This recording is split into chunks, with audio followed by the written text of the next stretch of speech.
Champions Cup round number 2, folks, is in the bag. Pretty good week for the Premiership and top 14 sides, less so for the URC, and a few big old scorelines, a number of kind of 50 plus point margins, or like points difference being at least 20 or more.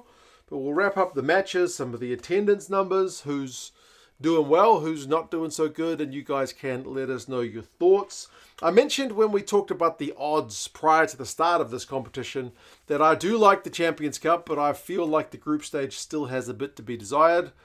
I still feel that way after 2 rounds of the group stage this week. The fact that we had like 3 of the 12 games getting losing bonus points, but 6 of the games finishing with margins of 20 or more, I don't feel like it's a great look for the competition, and a number of sides sending out B teams, for want of a better word. And I totally understand the reason why the coaches do this. It could be you got guys who are managing their minutes, you're trying to reduce the amount of travel time. Some of these guys have got pretty long haul flights to catch. It could be niggling injuries. It could be future game considerations for your domestic competition, big game on the cards, or whatever it may be.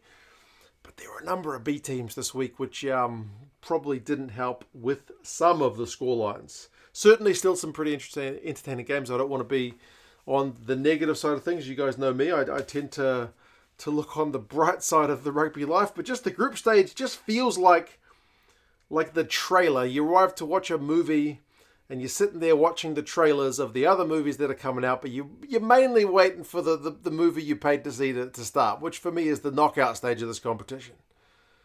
You're sitting there, when you're watching the trailers, you might feel, oh, that looks all right.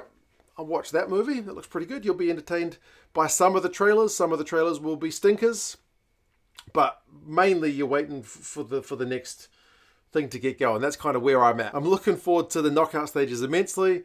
Group stages is, there's some good games, but not that thrilling. First game was Sale and Racing 92. This was a Friday game. I watched that one. It was 29 points to 7. Sale were phenomenal at the breakdown. They scored 4 tries, which is a heck of a bonus point win for them. Racing never really got going. Like, you've seen some pretty entertaining Racing sides in the past. This was not one of them. The cohesion level felt pretty low. They only managed 1 try from close range from a Georgian prop. So, yes, not Racing's finest outing, but certainly a good win for the boys from the north. Cast up against Munster. That was a close one. Looked to be a little bit ugly at times. I think that was on at the same time as the Sale game, so I maybe picked the wrong one to watch. Maybe not. 16-14 is a proper close game. 2 tries to Cast early, so 10-0 lead. Hodnett got a couple for Munster in reply. I think Cast had like 3 yellow cards or something crazy. A lot of the French sides really racked up a lot of yellow cards this week. Munster were actually leading by a point with not that long to go. But, Cast were able to get themselves back in front, and then Munster missing touch at the death certainly didn't do themselves any favours, so disappointing from them, but losing bonus point in the scheme of things is pretty welcome. The Bulls lost to Northampton in the start of the Saturday games. I don't know if that's a surprising one, because the Bulls under Jake White seem to do better in the URC than in the... Well, it just feels like Jake White prefers the URC to the Champions Cup, but I mean, they were at home. There was no score after half an hour. It was like 12-7 at halftime. Augustus, on his return to South Africa, managed to get a try against the Bulls, which I'm sure he was pretty happy about. Alex Mitchell kicked a nice 50-22 for the Saints. But, Honeycomb a couple of tries. Freeman a couple of tries. Ultimately, the Bulls not even getting a losing bonus point at home. That's troubling. And Northampton now are one of only 3 sides who've managed maximum points, whereas the Bulls are down here as one of the sides who are yet to pick up anything after 2 rounds. Ulster and Bordeaux. Ulster are another one of the sides down here, and Bordeaux's another one up here. Ulster's had a couple of tough teams to start the competition, though, with Bordeaux and Toulouse. So pretty rough. Similar, I mean, at home, actually Ulster had a decent lead, didn't they? They were up 14-7. Both sides had yellow cards, and Bordeaux ended up with 3. Ulster just the 1. And Ulster was still leading after an hour, but that final 20 minutes got pretty messy. You had Peno, Petty, Bielbiere, Boniface all bagging tries, so it ends up being a big final 20 for the Bordeaux boys to walk away from Belfast with a bonus point win. And Ulster, it's a second week in a row with nothing to show. 3 tries Just like, it would have been nice just to get that one more, so you at least got something for being in the lead after an hour. But no. So 2 rough weeks for Ulster, like I said, and Bordeaux. They look motivated in this year's competition. Leinster up against Clermont. That was 15-7, so kind of relatively close in the scheme of things for this week, where the average margin was like over 18 points difference. So closer game than I think many expected. I think the bookies were expecting Clermont to be blown off the park. 15-7, no losing bonus point for Clermont just, but they didn't give away a 4-try bonus point to Leinster. They only got the 2 tries through Ringrose and Geordie Barrett, who gets 2 and 2. So not a bad start to his Leinster career. Raka got the one for Clermont early, so they actually got the first of the game. Second half, I think only just the one penalty from Prendergast, who ends up getting man of the match. So, yeah, I think a lot lower scoring than many would have expected, and the most attended game by a mile, but I'll show you guys the attendance numbers at the end. Leicester and the Sharks. The Sharks are one of the teams who sent an absolute B team up north. As I said, big games on the cards, travel factor. You can see why the Sharks guys did it, but they paid for it. Like, it was competitive for 20 odd minutes, but it finishes 56-17. So if you don't send your best guys away in Europe, you're pretty well inviting yourself to get pummeled. Not always. Like, Bath sent something of a second string lineup in their game and made a game of it, but yeah, it's not quite conceding the game. But I watched that one, and when the Sharks team was popping up, I kind of, that's what this game's going to be. And it was basically that. La Rochelle and Bristol 35-7. That one means Bristol are another one of these sides who are thus yet to pick up a point, but they've also played some pretty tough teams. Bonus point win for the La Rochelle guys. Jack Knoll, hell of a try. If you haven't seen it, the opening try for La Rochelle, how he finishes that. Grabs the ball with his fingertips, forces it while in the air, doesn't go into touch with his feet. It's proper class. I mean, Bates for Bristol had a pretty classy one too, but his was the only try of the game. Despite a fair bit of TMO checking for the groundings, it finishes a pretty encouraging one for them, so a bonus point win. La Rochelle ticking along nicely, 2 from 2.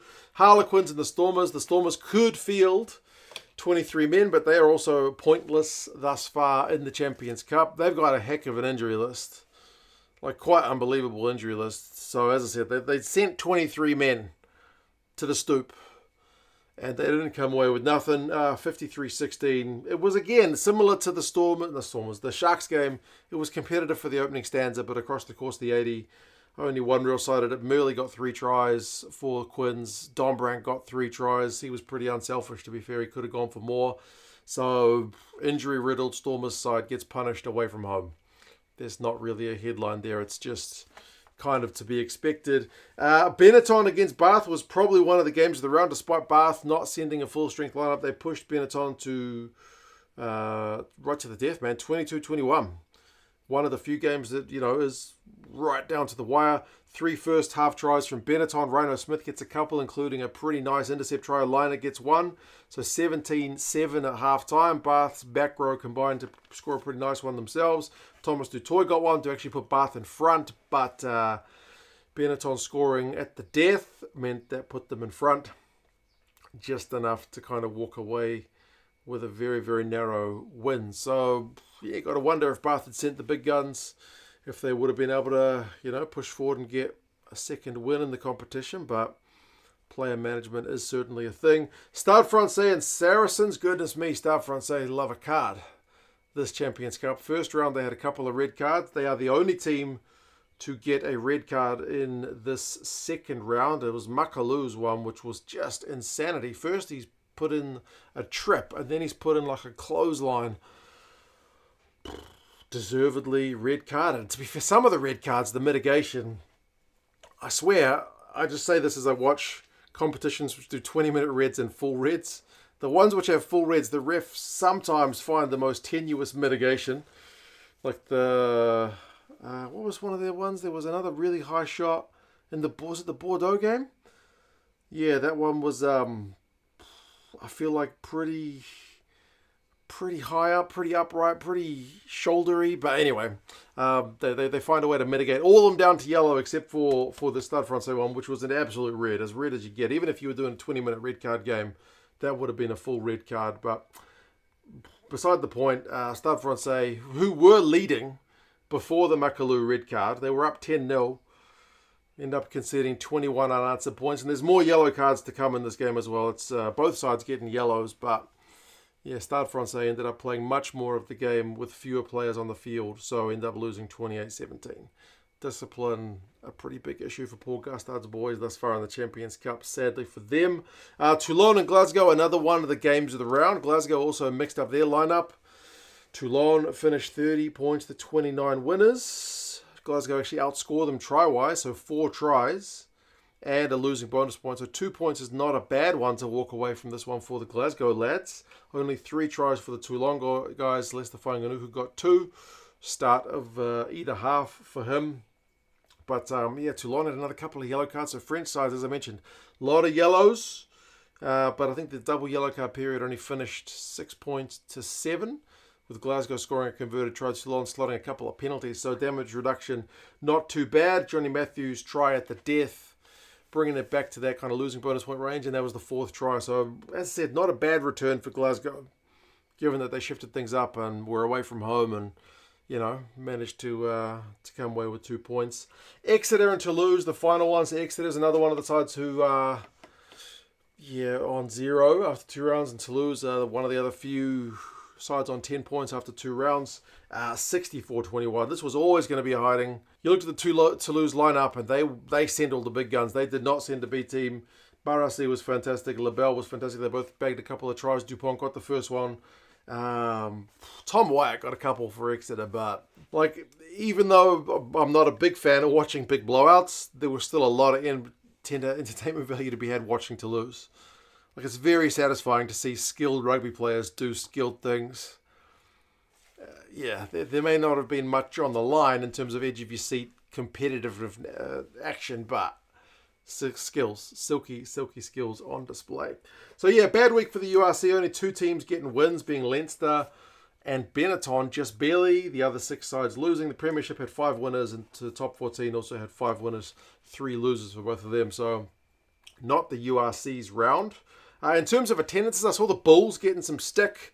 Why don't any fans go to the games in South Africa? And I feel like I've been beating on this drum for years because I've done attendance videos in the past, going back when I think the South African teams were in Super Rugby. But South Africa, kind of like us here in New Zealand, we play our club rugby games in large stadiums, generally.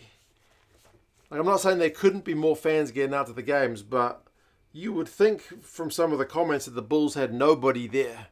Whereas the Bulls had 13,000, which is by no means the top this week, but it is middling. Leinster had 34,000, which is far and away the top attended game, by a mile.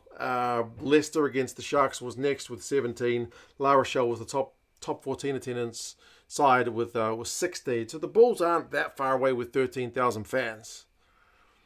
So it's not bad. Benetton had 4 and Sale had 6.